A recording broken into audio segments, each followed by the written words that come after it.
ഒരു കാലത്ത് മലയാളത്തിലും തമിഴിലുമെല്ലാം സൂപ്പർഹിറ്റ് നടിയായി ജീവിച്ചിരുന്ന കനകയുടെ സ്വകാര്യ ജീവിതം വലിയ തകർച്ചയായിരുന്നു. ആകെയുണ്ടായിരുന്ന അമ്മയുടെ മരണത്തോടെ മാനസികമായി തളർന്നുപോയ കനക ഇന്ന് തകർന്നു വീഴാറായ ഒരു വീട്ടിൽ നാട്ടുകാരുമായി നിരന്തരം കലഹിച്ചും വഴക്കടിച്ചുമാണ് ജീവിക്കുന്നത്.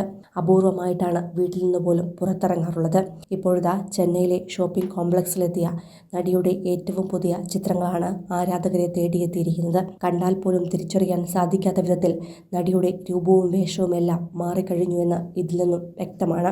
കനകയുടെ ജീവിതത്തെക്കുറിച്ച് പലപ്പോഴും വാർത്തകൾ പുറത്തു വന്നിട്ടുണ്ടെങ്കിലും ഒരു വർഷം മുന്നെയാണ് ഞെട്ടിക്കുന്ന ഒരു വീഡിയോ പ്രചരിച്ചത്. നടിയുടെ പൊട്ടിപ്പൊളിഞ്ഞ വീടിന് തീ പിടിച്ച ദൃശ്യങ്ങളായിരുന്നു അത്. എന്നിട്ടും പോലീസിനെ വിവരമറിയിച്ചില്ല. തുടർന്ന് നാട്ടുകാർ ഇടപെട്ടാണ് ഫയർഫോഴ്സ് സംഘം എത്തിയതും തീയണച്ചതും. ദേഷ്യപ്പെട്ട കനക പോലീസിനെ ശകാരിക്കുകയായിരുന്നു. തുടർന്ന് ബലം പ്രയോഗിച്ചായിരുന്നു നടിയെ പുറത്തിറക്കിയത്. വീട്ടിലെ പൂജാമുറിയിൽ നിന്നും പടർന്ന തീ വളരെയധികം സാധനങ്ങൾ നശിപ്പിക്കുകയും ചെയ്തു.